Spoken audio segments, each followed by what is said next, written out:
sur le plateau. Mais tu ne peux pas, vous ne pouvez pas, comme c'est pour ça que nous disons en Gossa que elle est maudite, à plus de 50 ans, être dans la mendicité, ça veut dire qu'elle a subi la malédiction étant petite. Parce qu'étant petite, elle dit qu'elle allait chez son oncle, qu'elle finissait de laver le sol des assiettes, on pouvait lui commander la nourriture. Là, voilà, à plus de 50 ans qu'il commande pour manger. Merci, Reine Bondon. Là, voilà, plus de 50 ans, elle commande pour manger, elle commande pour boire. Faisons attention à notre progéniture. Faisons très attention parce que ce que nous sommes, c'est ce que notre progéniture devient. Oui, on ne mendie pas quand on est petit, quand on est enceinte. C'est comme ça, c'est la... Parce qu'on dit que c'est le baptême que vous donnez à l'enfant. Hein? Tu ne peux pas être un père d'enfant, tu te lèves, tu insultes une dame qui ne t'a rien fait.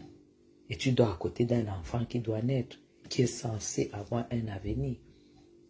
Il y a des habitudes que quand tu traverses une période bien déterminée. Voilà pourquoi, même à l'église, on parlait des jeunes. Les jeunes que vous connaissez.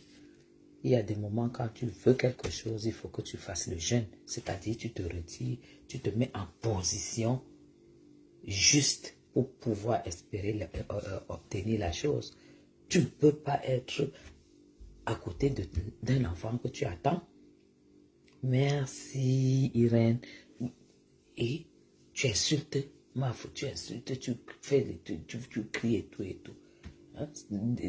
C'est pour ça que quand vos enfants naissent, ils sont comme ils sont. Hein? C'est ça.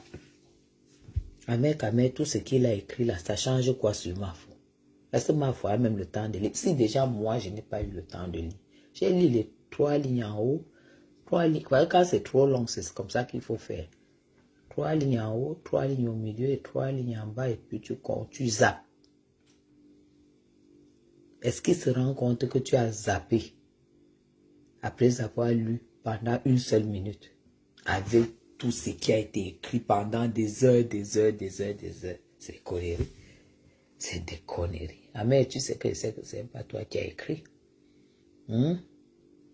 Bonsoir filles, femmes. Ah, et mes filles sont connectées. Merci.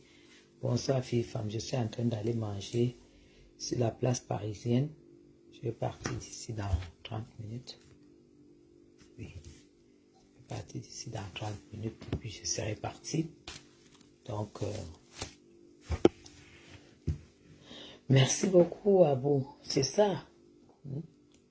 Qu'est-ce que ça change? 2025 est là. Le tsunami est là.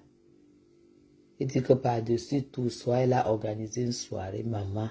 La soirée là où il a eu... Toi, Ahmed nous a dit ici que la soirée allait louper. Que ma foi allait taper poteau. Comme sa soeur venait de taper poteau. Comme compresseur venait de taper poteau. Il a dit que faut pas taper poteau. Il n'y a personne qui va aller à cette soirée. Maintenant, il revient avec le test. Ahmed, viens nous faire le bilan de la soirée. Parce que tu es parmi les gens qui avaient maudit la soirée. Viens nous faire le bilan. Parce que tu as fait beaucoup de communication pour saboter la soirée. Est-ce que les gens t'ont seulement écouté? En disant qu'elle n'a pas de voiture, elle prend le métro. Incroyable. Des réflexions massives. Mais, je dis, elle dit que ma femme n'a pas de... Ah, celle qui met la pointure 60 là, celle qui a la tête comme le coffre-fort. Vous parlez de celle qui a les dents, on ne dirait pas qu'il y a les dentistes au Canada. Elle dit que ma femme n'a pas de voiture. Incroyable. Tu vis en France et quelqu'un vit au Canada et dit que tu n'as pas de voiture. Est-ce que la voiture, c'est un luxe ou une nécessité? Elle est tellement bête. Est-ce qu'elle sait qu'en Suisse, le pays que je connais le plus, les Suisses n'ont pas de voiture? Avec sa grosse tête, son gros front, le pays qui a le plus de voitures, c'est la Suisse. Les Suisses n'ont pas de voiture. Le Suisse a son permis de conduire. Il va louer sa voiture le jour qu'il va en vacances parce qu'il doit aller jusqu'en Espagne. En voiture. Parce que tous les Suisses vont beaucoup en transport commun. Que ce soit ta femme, chef d'entreprise, que ce soit cadre, que ce soit... C'est les transports en commun. Parce que quand tu as même la voiture, si tu quittes de chez toi, quelqu'un d'autre quitte en prenant le transport en commun, métro, machin. Cette personne arrive, il mange au restaurant, il s'essuie, il quitte, tu es encore en route en train d'aller.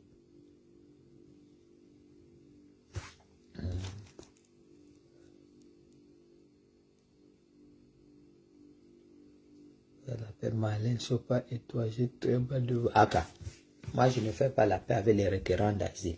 Je ne fais pas la paix avec les gens qui insultent le Cameroun. Je ne fais pas la paix avec les gens qui insultent la première dame, le président de la République, le régime. Elle est mon ennemi politique. Et moi, avec les ennemis politiques, c'est basta. Je vais faire la paix avec elle comment? Moi, je suis ami aux personnes qui ont donné un sens à leur vie. Je ne peux pas te bloquer, princesse. Annie, si je serais au Cameroun, parce que là, je passe Noël au Cameroun, je ne suis pas sûr que je vais passer le Nouvel An là-bas. Il ne faut pas être ami avec tout le monde. Il ne faut pas faire la paix avec tout le monde. Non, non, non. Je fais la paix de quoi avec une personne qui crache sur mon pays, qui crache sur la première dame de mon pays, qui crache sur le président de la République, qui crache sur tout. Je t'amène où? Je t'amène où? En plus, tu es caché dans un trou. Tu ne peux même pas influencer parce qu'on ne sait même pas qui tu es. Tu te caches, tu ne t'assumes même pas. Et toi, tu viens me dire que je fasse la paix avec une personne comme ça. Non, moi, je suis en paix avec Chopin. Chopin et moi, on se respecte. Moi, j'ai toujours demandé qu'on se respecte et puis qu'on n'est pas en concurrence. On ne peut pas faire la concurrence parce que chacune a sa vie. Chacune a sa vie. J'ai jamais voulu qu'on soit... c'est toujours Chopin qui m'a cherché. Donc, moi, je suis en paix avec elle, mais avec Marlène et Mvutu, non. Moi, je l'amène où? Il ne faut pas fréquenter n'importe quoi. Vous pouvez même avoir une amie. Si vous vous rendez compte, mes gens, que cette personne vous poignarde sur le dos, cette personne parle derrière votre dos, coupez les ponts. Coupez les ponts. Moi-même, si j'aime une amie, comment? Le jour que je me rends compte que elle est double face avec moi, je ne suis plus avec elle. Je ne suis plus avec elle. Marseille qui m'a amené sur terre, je ne suis plus avec toi. Oui, je coupe les ponts, tu dis que je te connais, tu dis non. Parce que je déteste ça. Je déteste les personnes fausses, les personnes qui sont capables de parler de toi. Je viens de vivre une situation pareille. Hein? Tu avais une amie, elle entre en contact avec ta soeur et elle te sabote. Font le commérage sur toi. Tu l'amènes où? Merci, merci Leslie. Tu l'amènes où? À un moment de la vie, à un certain âge, il faut savoir prendre les décisions de sa vie. Parce que quand l'âge avance, le corps s'amortit. Les chocs que tu supportes, vous pouvez bien encaisser quand tu avais 20 ans, ce n'est plus les 15 ans, ce n'est plus les mêmes chocs que tu peux supporter aujourd'hui. Il faut plutôt te protéger. Protège-toi contre des gens oui. Et puis tu passes à autre chose. Voilà pourquoi Facebook, c'est mon ami. Mon ami numéro 1, c'est Facebook.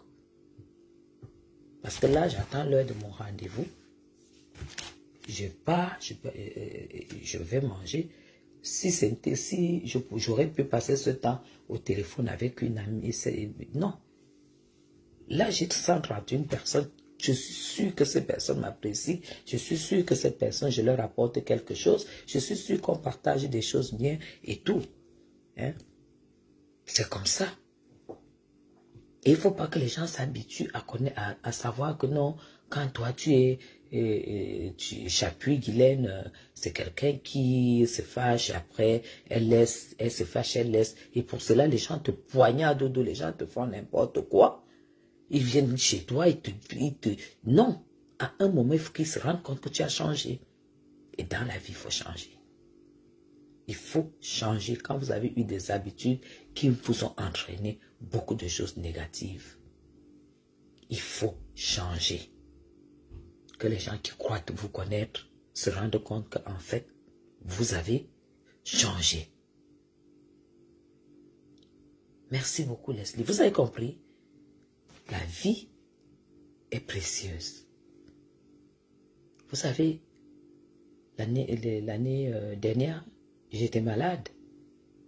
J'ai failli passer à trépas. Vous ne le savez pas. Mais ma famille, mes enfants et moi, ma famille, mon mari, mes enfants, nous avons géré ça comme ça. Et j'ai vu ce que c'est que la mort. J'ai vu que la vie ne tenait qu'à un fil. Alors, quand vous voyez que quelqu'un, vous avez aimé même quelqu'un, vous avez apprécié quelqu'un, et du jour au lendemain, la personne pose un acte qui vous blesse. Vous vous posez la question, c'est cette personne, c'est qui dit de moi ce que j'entends là, parce que Dieu fait toujours que tu aies l'épreuve. Tu abandonnes. Tu coupes les ponts. Mieux vaut être seul que d'être mal accompagné.